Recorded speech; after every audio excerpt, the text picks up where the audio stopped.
Welcome back to our channel Veer stories. ये video start करने से पहले मैं डिस्क्लेमर दे देना चाहता हूं, हमारे वीडियो में खून खराब रोमांटिक सीन 18+ मोमेंट है। अगर आप लोग बच्चे हो तो प्लीज इस वीडियो को मत देखना, और अगर देखना चाहते हो तो प्लीज अपने पेरेंट की परमिशन ले लेना। And video enjoy. 137 कनक कशिश के साथ अनाथालय में। अब तक आपने पढ़ा कि जहाँ एक तरफ कशिश की मुलाकात रणविजय के भाई से होती है, वहीं दूसरी तरफ कियारा को कशिश से डर लगने लगता है। अब आगे कियारा का चेहरा सफेद पड़ा हुआ था। उसने नामे सर हिलाते हुए कहा, मुझे नहीं पता कि कशिश ने जज एलन से क्या कहा। आज मैं पहली बार एलन से मिली थी, मैं उन्हें पहले से गुस्सा कैसे दिला सकती हूँ। ये सुनकर सुधा ने फ्रस्ट्रेशन में अपनी आंखें रोल करते हुए कहा, ये सब कशिश की गलती है मॉम, मैंने और मेरी बेटी ने बहुत बर्दाश्त कर लिया। इतने सालों से मैं सब कुछ बर्दाश्त कर रही हूँ। मुझे पता था कि सौतेली माँ होना आसान नहीं है, लेकिन क्या मैं हमेशा अपनी पूरी कोशिश नहीं की? क्या मैंने कभी भी कुछ ऐसा किया है उसे हक करने के लिए? और कियारा वह तो हमेशा कशिश के साथ काइंड और अच्छी रही है। जब कशिश कियारा को परेशान भी करती है तो कियारा हमेशा चुप रहती है और चीजें सही करने की कोशिश करती है। सिर्फ एक ही चीज कियारा ने गलत की कि वह अपनी फीलिंग्स को कंट्रोल नहीं कर पाए। कशिश और हर्ष का रिश्ता पहले से तय था, मगर हर्ष भी तो कियारा को पसंद करता है और वह लोग एक साथ रहना चाहते थे। क्या कशिश को उनके रिश्ते के बीच में आकर खुशी मिल जाएगी? अपनी एक गलती की वजह से कियारा को हमेशा गिल्टी फील होता रहता है और वह कशिश के लिए सब कुछ करना चाहती है, मगर कशिश को देखिए तो वह हमेशा हमारे खिलाफ रहती है, हमारे लिए प्रॉब्लम्स खड़ी करती रहती है और कभी उसकी वजह से घर पर शांति नहीं होती। कमलेश्वर की बहू ये सब सुनकर आपस में सिकुड़ गई और उसके चेहरे के रिंकल्स बढ़ते ही जा रहे थे। कशिश के शब्द जो एनिवर्सरी पार्टी में उसने कहने थे वह अभी भी उसके दिमाग में घूमते थे। वह एटीट्यूड, वो गुस्सा और वह गुस्से भरी टोन और लुक उसके दिमाग में ऐसे छप गया था जो मिटाना इम्पॉसिबल था। उसने अपने सर को मसाला और उसे नहीं पता था कि उसे क्या करना है। इंटरनेशनल कंपटीशन के बाद मैं नहीं चाहती कि तुम लोगों का उस लड़की से कोई भी लेना देना हो। अगर तुम लोग उससे डील नहीं कर सकते तो बस उससे दूर रहो। ये सुनकर सुधा ने सार्कास्टिकली कहा, उससे दूर रहो? क्या हम ऐसा कुछ कर सकते हैं? क्या वही नहीं होती जो हमेशा परेशानी खड़ी करती रहती है? वह क्या करने की कोशिश कर रही है? मुझे पता है कि उसके मन में सालों से नफरत भरी पड़ी है, क्योंकि उसे लगता है कि मैंने उसकी माँ की जगह ले ली और मेरी वजह से ही जैस्मिन की मौत हो गई है। मगर क्या सचमुच ऐसा हुआ था? एक्चुअली यह वही। स्टॉप द नॉनसेंस, कमलेश्वरी ने अचानक से चिल्लाते हुए कहा, जिसकी वजह से पूरे लिविंग रूम में शांति फैल गई। सुधा उसके चिल्लाने से इतना ज्यादा डर गई कि उसने अपने कदम पीछे ले लिया और उसका दिल ऐसे धड़क रहा था जैसे अभी वह बाहर आ जाएगा। कियारा के दिल ने भी एक धड़कन छोड़ दिया और उसकी भौहें आपस में सिकुड़ गई। क्यों उसकी दादी माँ कशिश की माँ का नाम सुनकर भी इतना ज्यादा सेंसिटिव हो जाती है? जैस्मिन, उस वक्त उसके साथ हुआ क्या था? कमलेश्वरी ने खड़े होते हुए गुस्से में कांपते हुए कियारा की तरफ घुरकर देखते हुए कहा, तुम बस अपना वह चैरिटी का काम जारी रखो। मैं इस इश्यू को लेकर पब्लिक रिलेशन डिपार्टमेंट से बात करती हूँ। हम पब्लिक ओपिनियन को कंट्रोल कर सकते हैं। बाद में तुम्हें इसकी खबर मिल जाएगी। और जहाँ तक बात रही तुम्हारे अपकमिंग एल्बम की, तुम्हें एक सॉन्ग चूज कर लेना चाहिए पॉजिटिव लिरिक्स के साथ और एक अच्छा टाइमिंग ढूंढकर उसे पहले लीड सिंगल के तौर पर रिलीज करो और कोई प्रॉब्लम क्रिएट नहीं होनी चाहिए। कियारा ने अपने लिप्स बाइट किया और हाँ में सर हिलाया। उसका चेहरा उदासी और हेल्पलेसनेस से भरा हुआ था। मैं समझा गई दादी माँ। उसके ओबीडियंट और बात मानने वाले बिहेवियर ने कमलेश्वरी का दिल छू लिया और वह बस हाँ में सर हिलाते हुए लिविंग रूम से निकल गई। सबके बाद कियारा के इमोशंस फाइनली थोड़े स्टेबलाइज हुए। भले ही उसे नहीं पता था कि कशिश ने एलन से क्या कहा, लेकिन ये सच कि कशिश ने उसके परफ्यूम की फॉर्मूला चुराने वाली बात को ऑडिशन के दौरान पब्लिकली किसी को नहीं बताया। इसका मतलब कशिश के पास उसके खिलाफ कोई सॉलिड प्रूफ नहीं है और अब ऑडिशन खत्म हो गए थे और कशिश ने अपनी बेस्ट अपॉर्चुनिटी खो दी थी। तो उसे अब कुछ भी चिंता करने की जरूरत नहीं है, वह बस अपने काम पर फोकस कर सकती है। वही कियारा का मूड धीरे धीरे शांत होता हुआ देखकर हर्ष ने जेटली उसके कंधों को थपथपाया। वह नहीं चाहता था कि कियारा एंटरटेनमेंट इंडस्ट्री में और भी ज्यादा इन्वॉल्व हो, एटलीस्ट और आगे न जाए। ये बेस्ट रहेगा कि वह कुछ वक्त के लिए शांत रहे। लेकिन ऐसा लगता है कि पूरे सक्सेना परिवार ने अपनी सारी उम्मीदें कियारा के ऊपर लगा दी है। ऑलराइट कियारा, इस बारे में ज्यादा मत सोचो और ठीक से आराम करो और खुश रहो और लीड सिंगल की तैयारी करो, हर्ष ने कहा। वही कियारा सचमुच काफी थक गई थी। वह थोड़ी देर उसके गले लगाकर बैठी रही और फिर उसे न चाहते हुए भी जाने दिया। वही आने वाले कुछ 2-4 दिनों तक रणविजय काफी ज्यादा बिजी हो गया था काम में और कभी कभी कशिश तो उसे 1 या 2 दिनों के लिए देख भी नहीं पाती थी। कशिश भी पूरे जोर शोर से इंटरनेशनल कंपटीशन की तैयारी कर रही थी, इसलिए उसने कुछ दिनों बाद बाहर जाकर रिलैक्स होने और थोड़ी इंस्पिरेशन ढूंढने की कोशिश की। वह ज्यादा दूर नहीं गई थी, बस गार्जियन एंजल अनाथ आश्रम जा रही थी। कशिश गाड़ी चला रही थी और 10 मिनट बाद वह एक चौराहे से राइट मुड़ी कंक्रीट के रोड पर और आगे बढ़ते हुए अनाथ आश्रम की तरफ जाने लगी। लेकिन जैसे ही उसने इंडिकेटर की लाइट ऑन की और कंक्रीट रोड पर मुड़ने लगी, उसने साइड में एक नजर देखा तो उसे एक जाना पहचाना इंसान दिखाई दिया, जिसे देखते ही कशिश की गाड़ी की स्पीड धीमी पड़ गई और वह रेयर व्यू मिरर के जरूरी रोड की साइड में बैठी हुई उस लड़की को ऑब्जर्व करने लगी। उस लड़की ने व्हाइट शर्ट और येलो पैंट पहनी हुई थी और वह बहुत ही खूबसूरत लग रही थी और उसके मुंह में एक च्युइंग गम थी। वह बस उसी चौराहे पर साइड में बैठी हुई थी और उस कंक्रीट रोड की ओर पर देख रही थी और उसका चेहरा रिव्यू मिरर में साफ नजर आ रहा था। चेहरा साफ देखते कशिश हैरान हो गई और उसने तुरंत ब्रेक दबाए। उसने गाड़ी को थोड़ा सा रिवर्स में लिया और उस लड़की के सामने ले जाकर रोकी।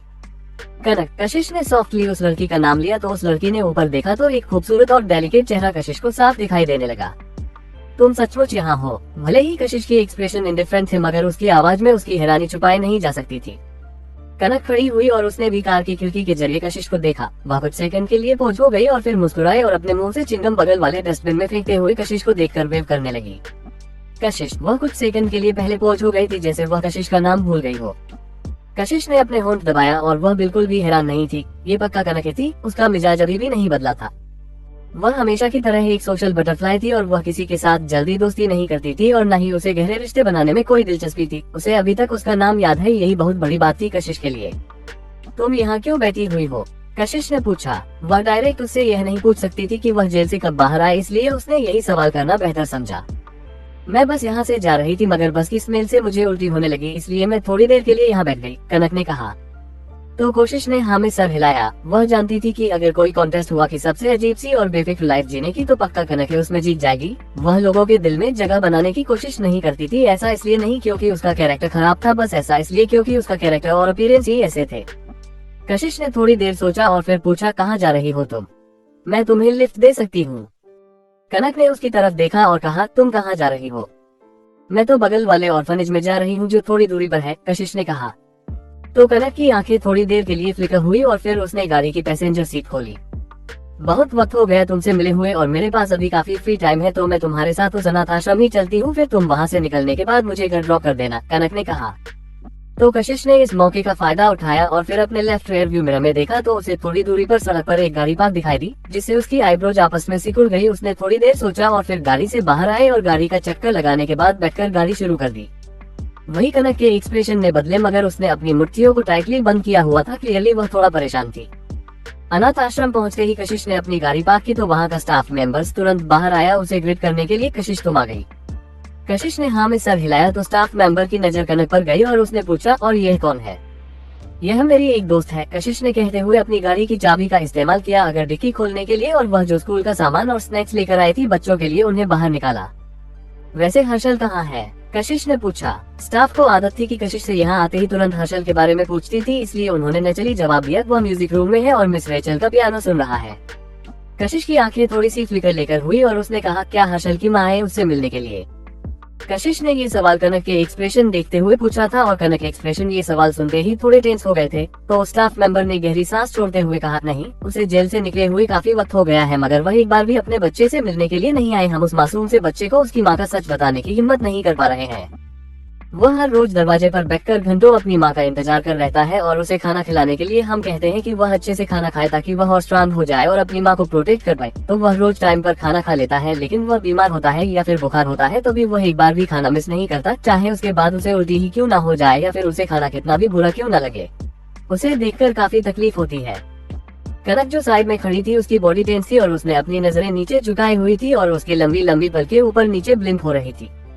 कशिश उसके आसपास से निकलते हुए डीप इमोशंस को फील कर सकती है। वह कितना भी छुपाने की कोशिश क्यों ना कर ले, वह कम्प्लीटली अपने इमोशंस को कवर नहीं कर पा रही थी। अगर कोई और एजेंडे भी होता तो स्टाफ मेंबर की बातें सुनकर अपने दिल में तकलीफ महसूस कर सकता था, लेकिन वह तो हर्षल की माँ थी। चलो चल के उससे मिलते हैं, कशिश ने कहा। ऑलराइट तुम जाओ, स्टाफ मेंबर ने कहा तो कशिश ने कुछ कदम आगे लिए मगर कनक उसके पीछे नहीं आ रही थी, जिसे देखकर कशिश ने पूछा, क्या तुम अंदर नहीं चलोगी? कनक ने उसकी तरफ देखा और उसकी बॉडी हल्की सी हिल रही थी जैसे वह आगे बढ़ने की कोशिश कर रही हो, लेकिन ऐसा लग रहा था जैसे वह अपनी जगह पर जम रही थी और एक भी कदम उठाना उसके लिए बहुत ही मुश्किल था। उसे इस तरह देखकर कशिश की भौहें आपस में सिकुड़ गई और उसने कहा, आज के बाद से तुम्हें दोबारा कभी शायद बहाना न मिले यहाँ आने के लिए, उसने बहुत ही धीमी आवाज में कहा और फिर स्कूल बिल्डिंग की तरफ जाने लगी। कनक कुछ सेकंड के लिए हिचकिचाए और फिर अपने फाइनली कदम आगे बढ़ते हुए कशिश को फॉलो करने लगी। जब वह कॉरिडोर के नजदीक आए तो पियानो की आवाज और भी ज्यादा क्लियरली उन्हें सुनाई देने लगी। कशिश दरवाजे के सामने जाकर रुकी और उसने मुड़कर कनक को देखा जिसका चेहरा थोड़ा सफेद पड़ा हुआ था और बोली, हर्षल को दिखाई नहीं देता।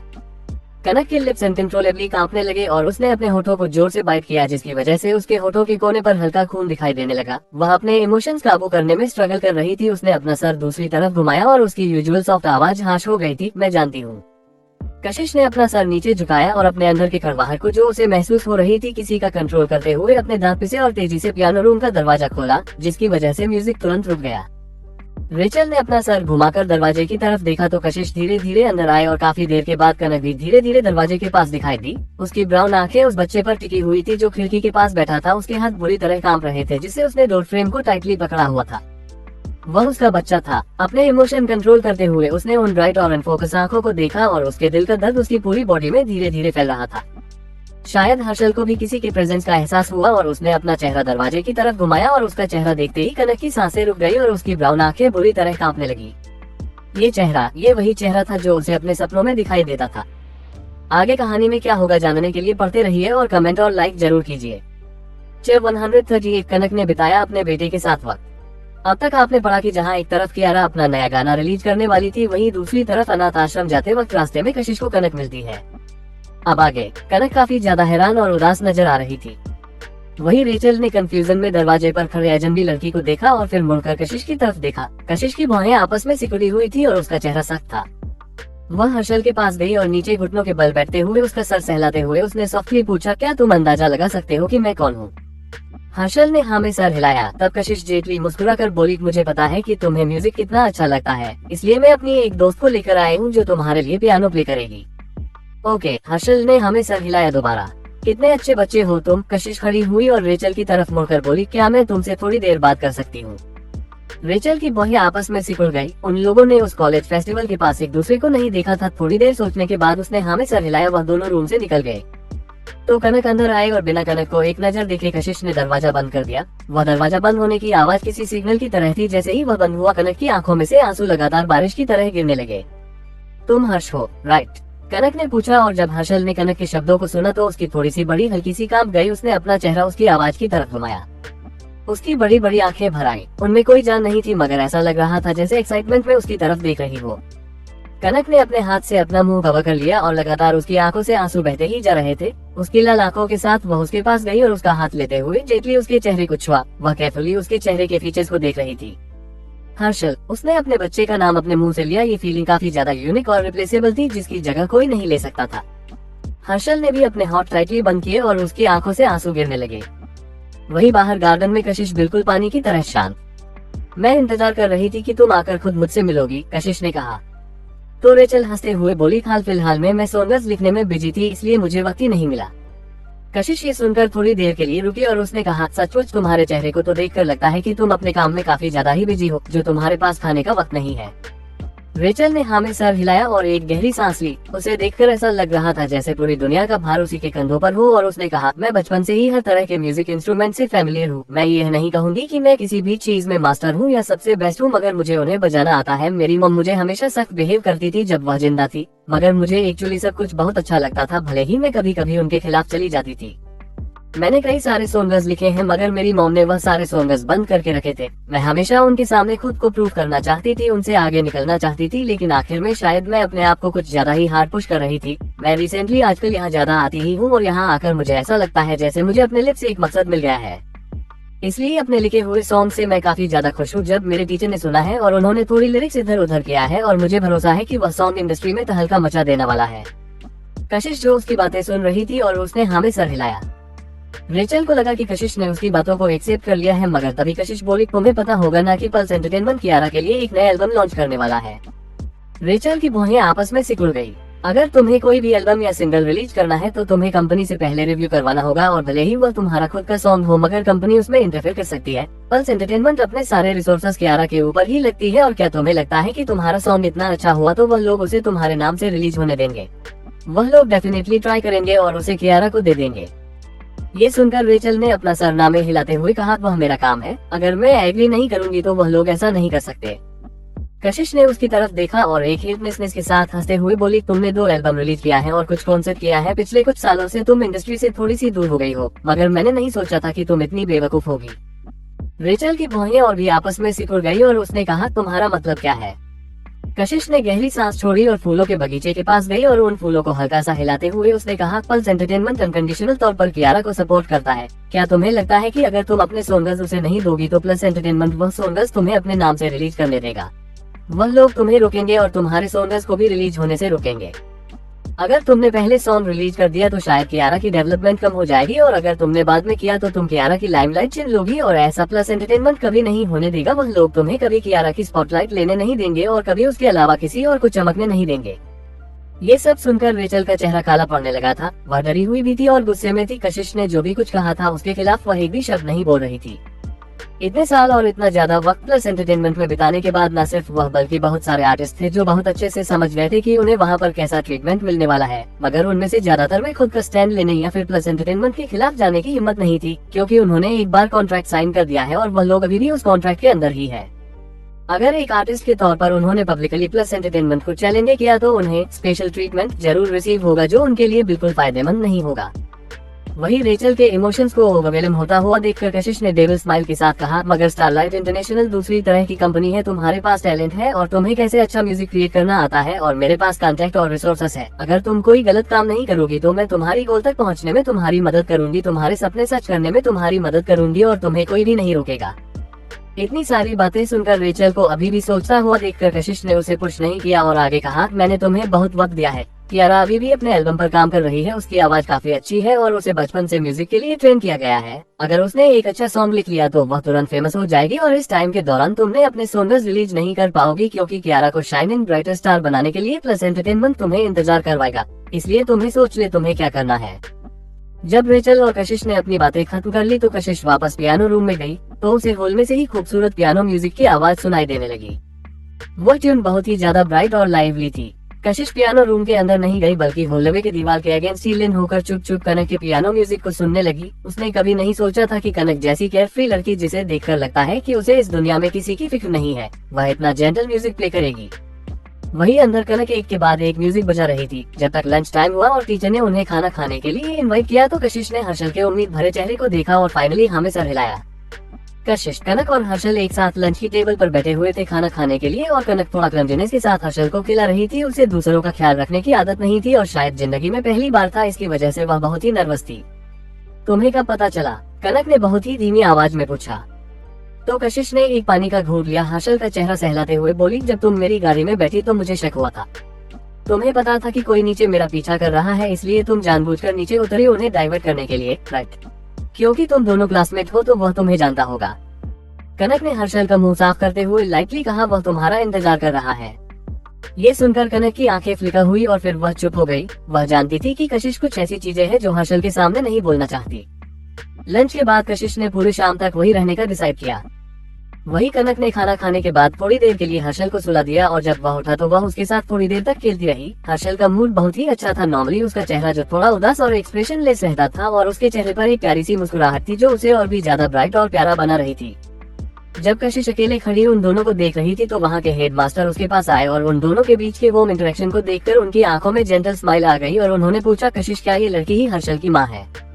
कशिश कुछ सेकंड के लिए हिचकिचाए और उसने डायरेक्टली जवाब नहीं दिया बल्कि कहा, सर, क्या प्लीज आप किसी को नहीं बताएंगे कि हर्षल की माँ जेल में थी? हेडमास्टर ने हाँ में सर हिलाया। मैं समझ गया, मैं किसी को नहीं बताऊंगा। कशिश ने हाँ में सर हिलाया और फिर चेक अपने बैग से निकाला और उन्हें देते हुए बोली, प्लीज हर्षल का अच्छे से ख्याल रखिएगा, उसकी माँ शायद अभी उसे अपने साथ नहीं ले जा पाएगी। हेडमास्टर ने हर्षल और कनक की तरफ देखा और एक गहरी सांस छोड़ी और कशिश के हाथ से चेक लेते हुए बोले, थैंक यू सब कुछ के लिए कशिश।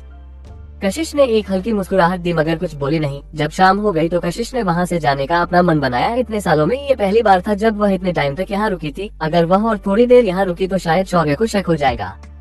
वह कनक के पास गई है जो हर्षल के साथ उसे अपनी गोद में लेकर बैठी हुई थी और कहानी सुना रही थी। कशिश उन्होंने डिस्टर्ब नहीं करना चाहती थी और न ही हर्षल से उसकी माँ को दूर करना चाहती थी, मगर ये जरूरी था, इसलिए उसने कनक की तरफ देखा और आंखों से ही इशारा किया।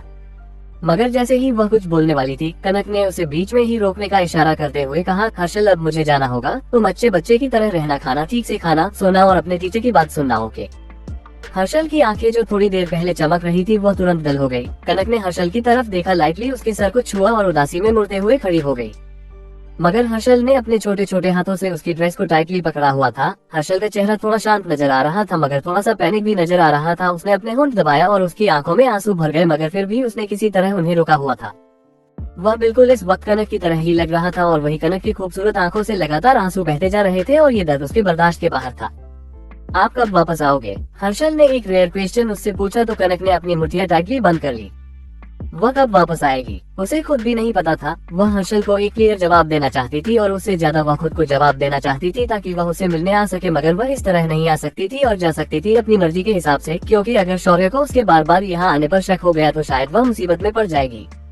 वही कशिश ने नीचे झुककर हर्षल को देखते हुए कहा, हर्षल तुम तो बहुत अच्छे बच्चे हो ना, नेक्स्ट टाइम जब मैं बिजी नहीं होगी तो मैं तुम्हें बाहर खेलने के लिए ले चलूंगी कनक के साथ। ये सुनकर हर्षल ने तुरंत उसकी तरफ देखते हुए पूछा, सचमुच? सचमुच, मैं तुमसे कभी झूठ नहीं बोलूंगी, कशिश ने कहा। तो हर्षल थोड़ी देर के लिए हिचकिचाया और फाइनली कनक की ड्रेस को छोड़ दिया तो कनक जल्दी से दरवाजे की तरफ जाने लगी। वही घर के रास्ते में कशिश ड्राइविंग पर फॉक्स कर रही थी, तभी कनक ने कैंडी खाता हुए कहा, मैंने सुना कि तुम हर्षल का काफी अच्छे से ध्यान रखती हो, उसके लिए थैंक्स। कशिश ने इंडिफरेंटली जवाब दिया, क्या तुमने हमेशा के लिए हर्षल को इस अनाथ आश्रम में छोड़ने का फैसला किया है? और तुम प्लीज मुझे ये बहाना तो देना मत कि उसके पास ऐसी मां नहीं होना चाहिए जो जेल गई हो। ये सुनकर कनक हंसने लगी और उसकी आवाज में हेल्पलेसनेस साफ नजर आ रही थी जब उसने कहा, क्या तुम्हें लगता है कि मैं पागल हो गई हूँ? वह अभी भी बहुत ही छोटा बच्चा है तो मैं इस बात की चिंता क्यों करूंगी कि मेरे जेल जाने का रिकॉर्ड उसके फ्यूचर पर असर डालेगा। तो फिर तुम्हारा प्लान क्या है? कशिश ने पूछा। तो कनक ने आगे देखते हुए कैजुअल टोन में कहा, पैसे कमाना। हाँ, पैसे ही फ्रेश स्टार्ट की फाउंडेशन हो सकते हैं। एक फ्रेश स्टार्ट। ये सुनकर कशिश की आंखों में एक चमक दिखाई दी और उसके होठों पर हल्की मुस्कुराहट आ गई। क्या सब लोग सेम टू सेम सोचते हैं? अगर ऐसा सोचा जाए तो वह और कनक काफी हद तक एक जैसे ही लोग थे। आगे कहानी में क्या होगा जानने के लिए पढ़ते रहिए, कमेंट और लाइक जरूर कीजिए। कशिश गई रणविजय की कंपनी। अब तक आपने पढ़ा कि कशिश कनक को अपने साथ अनाथालय ले जाती है जहां कनक हर्षल के साथ थोड़ा वक्त बिताती है, मगर आखिर में उसे वापस आना पड़ता है। अब आगे कशिश ने कनक को उसके घर छोड़ दिया। कशिश ने आज छुट्टी ली हुई थी, इसलिए कनक को छोड़ने के बाद उसने टाइम चेक किया था, अभी भी बहुत जल्दी थी। वह घर पर अकेले जाकर बोर हो जाएगी, इसलिए उसने रितिका को फोन किया। वह बस उससे बात करना चाहती थी, लेकिन जैसे ही दूसरी तरफ से कॉल उठाया गया उसे रितिका की कमजोर आवाज सुनाई दी। क्या हुआ है? कशिश ने तुरंत पूछा। आज मेरी तबीयत थोड़ी खराब है, रितिका ने कहा। तो कशिश के एक्सप्रेशन सीरियस हो गए। उसने कहा, क्या तुम घर पर हो? क्या तुम्हारा ख्याल रखने के लिए कोई है? मैं आ रही हूँ अभी। नहीं, ठीक है, मुझे बस थोड़ी थकावट हो गई है, मैं सोना चाहती हूँ, तुम्हें आने की जरूरत नहीं है, मुझे आराम करने दो, रितिका ने कहा। तो कशिश की भौहें आपस में सिकुड़ गई और उसने पूछा, क्या तुमने अपना टेम्परेचर चेक किया? क्या तुम्हें बुखार है? मुझे बुखार नहीं है, बस मुझे नींद आ रही है, चिंता मत करो, मैं ठीक हूँ, जाओ तुम अपना काम करो, मैं फोन कट कर रही हूँ, रितिका ने कहा। तो कशिश ने भी ओके बोलकर फोन कट कर दिया। वह बीमार नहीं थी, बस थकी हुई थी और उसे आराम की जरूरत थी, क्योंकि रितिका हाल फिलहाल में काम के मामले में बहुत ज्यादा बिजी थी। फोन कट करने के बाद कशिश को फिर से अकेलापन फील होने लगा। उसने पहले रियलाइज नहीं किया, लेकिन अब उसने नोटिस करना शुरू कर दिया था कि अब उसका अकेले रहना थोड़ा सा मुश्किल हो गया था। कशिश ने थोड़ी देर तक सोचा तो उसे सिर्फ एक ही ऐसी जगह नजर आई जहाँ वह इस वक्त जा सकती थी, और वह थी रणविजय की कंपनी, क्योंकि काफी वक्त से वह उसकी कंपनी नहीं गई थी और अब जब वह फ्री है तो क्यों नहीं। वह इसके लिए गुस्सा नहीं होगा उसके ऊपर। अचानक से कशिश को इस सिचुएशन में काफी मजा आने लगा और उसकी आंखें शरारत से चमकने लगी। वह गाड़ी में बैठी और वहाँ से निकलते हुए तुरंत एक फ्लावर शॉप पर पहुंची। वह अचानक से उसके ऑफिस पहुंच जाएगी तो उसे इनकम्फर्टेबल फील होगा, तो शायद फ्लावर्स इतने बुरे नहीं रहेंगे। जो फ्लावर शॉप कशिश ने ढूंढी थी वह ज्यादा बड़ी नहीं थी, मगर वह काफी खूबसूरत और वेलकमिंग थी। जैसे उसने दरवाजा ओपन किया, एक चिल की आवाज हवा में गूंजी और फूलों की ढेर सारी खुशबू कशिश को अपनी नाक में महसूस हुई। एक लड़की व्हाइट ड्रेस पहने हुए रूम के बीच में बैठी हुई थी और कैनवस पर पेंटिंग कर रही थी। कशिश को देखते ही वह तुरंत खड़ी हुई और एक मुस्कुराते हुए चेहरे के साथ उसने कहा, हेलो, वेलकम। कशिश ने हल्के से हाँ में सर हिलाया और उसकी आंखें पूरी रूम में घूम रही थी जहाँ हर तरफ फूल बिखरे हुए थे। आखिर उसकी नजरें खिले हुए गुलाबों के क्लस्टर पर पड़ी तो उसने उनकी तरफ पॉइंट करते हुए कहा, मैं ये रोजेस लेना चाहूंगी। उस लड़की ने एक हल्की मुस्कुराहट के साथ कहा, आप कितने रोजेस लेना चाहेंगी?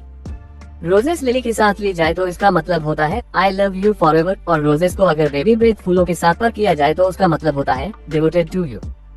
Baby breath. कशिश की आंखें चमकने लगी। उसकी नजरें फिर से एक बार पूरे रूम में घूमी और फाइनली डेलिकेट बेबी ब्रेथ फूलों पर गई जो ज्यादा दूर नहीं थे। वह खूबसूरत छोटे छोटे फ्लावर्स एक साथ इकट्ठा थे और आसमान में चमकते हुए तारों की तरह खूबसूरत लग रहे थे। Devoted to you. हाँ, मैं रोजेस लूंगी, बेबी ब्रेथ के साथ उन्हें एक बड़ा सा बुके बना दीजिए, कशिश ने कहा। तो वह लड़की हाँ में सर हिलाते हुए बोली, ओके, प्लीज कुछ सेकंड इंतजार कीजिए। जब वह लड़की उन फूलों को रैप कर रही थी तो कशिश उस शॉप में घूमने लगी और इतने सारे फूलों को देखकर उसका सर चकराने लगा था। जब वह उस लड़की के कैंवस के पास से होकर गुजरी तो उसने एक छोटे से बगीचे की फोटो देखी जिसके सामने एक नदी बनी हुई थी और एक पूरा गार्डन फूलों से भरा हुआ। इस तरह की हसल बसल वाली इस शहर की भीड़ भटके की जिंदगी में कशिश को अपने लिए एक ऐसी ही सिंपल और शांत रहने की जगह और लाइफ चाहिए थी। मगर एक नजर अपनी आइडल लाइफ को अपने सामने देखना ही उसके लिए काफी होगा, क्योंकि एक शहर में पली बड़ी लड़की होने के नाते वह मॉडल लाइफ की कन्वीनियंस से कुछ ज्यादा ही अटैच हो गई थी। जल्द ही उस लड़की ने कशिश को एक बुके तैयार करके दिया। वह काफी बड़ा था और ऑलमोस्ट कशिश को कवर कर रहा था, यहाँ तक कि उसके चेहरे को भी। कशिश ने अपना सर थोड़ा सा टिल्ट किया और उन फूलों की खुशबू ली तो उसे रिफ्रेशिंग फ्लोरल सेंट महसूस हुई, जो काफी ज्यादा स्वीट और पैशन से भरी हुई थी।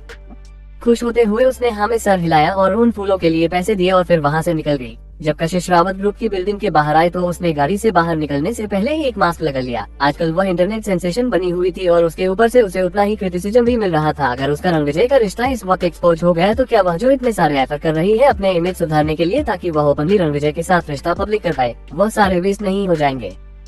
एक बड़े से गुलाब के फूलों का बुके पकड़े हुए वह ग्रैंड रावत ग्रुप की बिल्डिंग में गई। वह जगह ऐसी थी जहां किसी की भी नजरें कुछ पल के लिए ठहर सकती थी, लग्जरियस और इम्पोर्टेंट इंटीरियर डेको के साथ। लॉबी आदमी और औरतें से भरी हुई थी जिन्होंने सूट पहना हुआ था और वह सब सोफिस्टिकेटेड पॉपुलेशन नजर आ रहे थे और अलग अलग लैंग्वेजेस में बात करते हुए बहुत ही जल्दी में थे। तब कशिश को समझ आया कि रंगविजय पूरी दुनिया के लोगों से डेली बेसिस पर डील करता है। हर एक कंट्री की अपनी एक अलग लैंग्वेज होती है, यहाँ तक कि हैबिट और पर्सनैलिटी भी हर एक देश की बहुत ही ज्यादा अलग होती है। वह इतना बड़ा फैला हुआ काम और नेटवर्क कैसे हैंडल कर पाता होगा, बस इस बारे में सोचकर ही कशिश को थोड़ी देर में थकावट होने लगी। इन लोगों के कंपैरिजन में वह अपने कैजुअल अटायर में फूलों का बुके पकड़े हुए आउट ऑफ द प्लेस नजर आ रही थी। मगर अब जब वह ऑलरेडी यहाँ ही गई थी तो कशिश वहां पहुंचने के बाद लगातार निशांत का नंबर डायल कर रही थी मगर कॉल लग नहीं रहा था। उसने रणविजय को भी कॉल करने की कोशिश की मगर कॉल किसी ने उठाया नहीं। इस सिचुएशन में कशिश के पास खुद लॉबी में फ्रंट डेस्क के पास जाने के अलावा और कोई चॉइस नहीं थी। कुछ रिसेप्शनिस्ट ने उसे एक वियर्ड लुक दिया और सब भारी नजरों से उसे ऊपर से नीचे तक देखने लगी, मगर फिर भी उन्होंने अपने चेहरे पर एक पोलाइट स्माइल बरकरार रखी थी और उन्होंने पूछा, can we help you with anything? Kashish ने हाँ में सर हिलाते हुए कहा, हाँ मैं मिस्टर रणविजय रावत को ढूंढ रही हूँ। ये सुनते ही उन रिसेप्शनिस्ट के चेहरे की स्माइल जम गई। उन्होंने फिर से एक दूसरे की तरफ देखा और उनकी आंखों का शौक और भी ज्यादा बढ़ गया था और उन्होंने फिर पूछा, क्या आपके पास अपॉइंटमेंट है? जिसकी कशिश को उम्मीद थी यह अनएक्सपेक्टेडली यहाँ आने से वह अंदर नहीं जा पाएगी। क्या मैं अभी एक अपॉइंटमेंट ले सकती हूँ? कशिश ने पूछा। बिल्कुल नहीं, रिसेप्शनिस्ट ने बिना सोचे समझे बना कर दिया। तो कशिश का चेहरा अब डार्क होने लगा था। एक कंपनी की खुद मालिक होने का नाते कशिश जानती थी कि अपॉइंटमेंट की इम्पोर्टेंस क्या होती है, मगर last minute notice completely out of the question नहीं था। बस वह रिसेप्शनिस्ट उसे परेशान करने की कोशिश कर रही थी। वही कशिश का चेहरा देखकर उन रिसेप्शनिस्ट को भी थोड़ी अनइजीनेस फील होने लगी और उन्होंने कहा कि ये रूल है मैम। रिसेप्शनिस्ट जिसने कशिश के हाथ में पकड़े हुए बड़े से फूलों के बुके को देखा, उसने कहा, यहाँ पर बहुत सारे लोग हैं जो हर रोज सर से मिलने के लिए आते हैं, मगर वह सचमुच बहुत ही बिजी है, इसलिए बेटर रहेगा कि उनसे आप प्राइवेटली ही कांटेक्ट कर लें। रोज यहाँ पर बहुत सारे लोग आते हैं मिस्टर रावत से मिलने के लिए और ढूंढने के लिए? कशिश ने पूछा। तो रिसेप्शनिस्ट ने हेल्पलेस होते हुए कहा, यस आप ही खुद देख लीजिए। कशिश ने उस रिसेप्शनिस्ट की नजरों को फॉलो किया तो एक बहुत ही खूबसूरत लड़की जिसका फिगर बहुत ही कमाल का था वह उनकी तरफ आ रही थी। है मैं मिस्टर रावत से मिलना चाहती हूँ। उस लड़की ने कशिश की तरफ देखते हुए और उसके हाथ में पकड़े हुए रोजेस के बुके को देखा और उसके चेहरे पर घमंड साफ नजर आ रहा था। वही रिसेप्शनिस्ट ने अपना स्टैंडर्ड एटीट्यूड मेंटेन रखा और मुस्कुराते हुए पूछा, क्या आपका अपॉइंटमेंट है? उस लड़की ने अपने बाल पीछे की तरफ फ्लिप करते हुए बहुत ही फ्लिटिश तरीके से अपनी आंखें बिंद करते हुए कहा, हाँ मेरे पास है अपॉइंटमेंट। ये सुनकर कशिश ने उसकी तरफ देखा, यहाँ तक कि वह दोनों रिसेप्शनिस्ट भी काफी हैरान नजर आई थी, लेकिन वह लोग कुछ बोल पाते उससे पहले ही उसे लड़की ने अपने हाथ को ओवर करते हुए कहा, मैंने इनके साथ अपॉइंटमेंट बुक की है। सब लोगों ने ध्यान से देखा तो उसे लड़की के हाथ में एक चोली 2 कॉन्डोम फेंका से शरण हो गई। रणविजय, वह ऐसा नहीं हो सकता, हमारे बॉस लड़कियों में बिल्कुल इंटरेस्टेड नहीं है, शायद दो उन्हें खूबसूरत लड़की की तलाश हो जिनकी फिगर और बॉडी काफी हॉट। कशिश ने ये सुनकर उसे लड़की की तरफ वह दिखा। उसने बस एक सटे ड्रेस पहनी हुई थी और उसके कर उसे काफी ज्यादा कैप्टिवेटिंग थे। फिर उसने खुद को दिखा, ये लड़की कितनी ज्यादा एरोगेंट है। उपाय है कि हमारे बॉस गए हैं, अगर कोई आदमी आता है आज उन्हें मिलने के लिए तो शायद मैं उसे उन्हें तुरंत अंदर जाने देती। अगर तुम रैंडमली इसी तरह किसी को भी अंदर जाने दोगी तो तुम मुसीबत में पड़ सकती हो। वही है।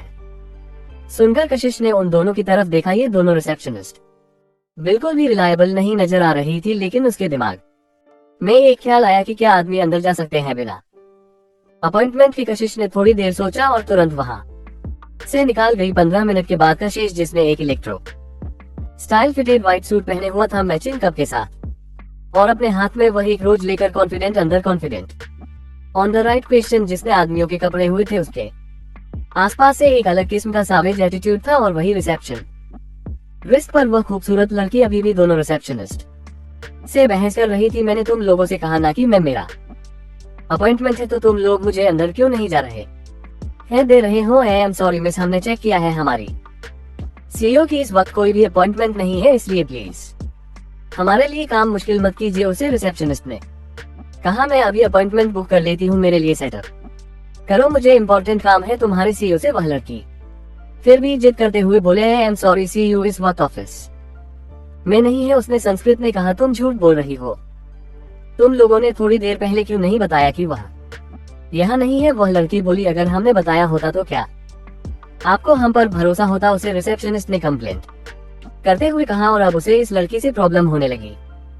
टी का कोर्स नोट, उसे लड़की ने गुस्से में जवाब दिया, मगर सचमुच वह ऑफिस में नहीं है, रिसेप्शनिस्ट ने कहा। और वही कशिश जून की बहस सुन न रही थी। उसने रिसेप्शनिस्ट के एक्सप्रेशन ध्यान से देखे तो उसे एहसास हुआ कि वह झूठ नहीं बोल रही है, तो उसने इतनी मेहनत बेकार में की। कशिश ने गहरी सांस छोड़ी और अचानक से ऐसा लगा कि आज उसका दिन ही खराब है। वह यहाँ तक आई, यहाँ तक कि उसने आदमी वाले कपड़े भी पहन लिए बस रणविजय से मिलने के लिए, लेकिन सब बेकार हो गया। इस पॉइंट पर कंपनी की सिक्योरिटी फाइनली बीच में आई और फोर्सफुली उसे लड़की को वहां से लेकर जाने लगी। डोंट टच वरना मैं तुम लोगों के ऊपर हेरेसमेंट का केस कर दूंगी, वह लड़की बार बार बोल रही थी और आगे की तरफ जा रही थी। सिक्योरिटी स्टाफ को समझ नहीं आ रहा था कि वह लोग क्या करें, क्योंकि इस तरह किसी लड़की को लोग टच भी नहीं कर सकते थे। तभी इसी धक्का मुक्की में किसी का धक्का उसे लड़की को लगा गया, जिसकी वजह से वह कशिश की तरफ लड़खड़ा कर गिरने लगी और कशिश ने इंस्टेंटली अपना हाथ आगे बढ़ा लिया उसे पकड़ने के लिए। वह लड़की जो लगभग गिरी गई थी, वह बहुत ही ज्यादा चिड़ी हुई थी, लेकिन जब उसने अपना सर उठाया और कशिश के खूबसूरत चेहरे को देखा जो सिर के नीचे आधा छुपा हुआ था, तो उसके एक्सप्रेशन तुरंत बदल गए। मेरा सच्चा प्यार आ गया है, एक कोई हुई लुक के साथ उसने धीरे से कहा और सीधा खड़े होते हुए वह अपने बीते करते हुए अपनी आंखें छोटी करके शर्म के साथ कशिश की तरफ देखने लगी। मच प्रिंस चार्मिंग, तुम फाइनली मेरी जिंदगी में। अगर उसकी बात सुनकर कशिश को अपनी पूरी बॉडी में गूसेबम्स महसूस हुई और उसने तुरंत कुछ कदम पीछे ले लिया, उससे दूरी बनाने के लिए। आई एम सॉरी, शायद आपको गलतफहमी हुई है मैं, मगर कशिश अपनी बात खत्म कर पाते उससे पहले ही उसे लड़की ने कशिश का हाथ पकड़ लिया और उसे अपने नजदीक खींचते हुए बोली, तुमने मुझे बताया है तुम मेरे हीरो हो, मेरे प्रिंस। ये सब सुनकर कशिश ने कसम खा ली कि वह आज के बाद कभी आदमियों के कपड़े नहीं पहनेंगी ना। सचमुच आपको कोई गलतफहमी हुई है? कशिश अभी भी उसे लड़की को समझने की कोशिश कर रही थी और वही ठीक उसी वक्त रावत ग्रुप की बिल्डिंग के बाहर एक ब्लैक माया बैचेस लुलिया करो रुकी और कई सारे एग्जीक्यूटिव पीछे आती लग्जरी गाड़ियों से बाहर आए और एंट्रेंस पर खड़े हो गए और उसे गाड़ी की तरफ देखने लगे। निशांत भी तुरंत गाड़ी के पास गया और झुकता हुए दरवाजा खोला कर रणविजय दरवाजा खोलते ही गाड़ी से बाहर आया और उसका फिगर डॉल और इम्पोजिंग था। उसके चेहरे पर एक्सप्रेशन सख्त थे और उसके आसपास से एक नवल और डिग्निफाइड डेमो निकाल रहा था। उसने अपने सूट के बटन ने जस्ट किया और बिल्डिंग के अंदर जाने लगा। आगे कहानी में क्या होगा जान के लिए पढ़ने रहिए और कमेंट और लाइक जरूर कीजिए।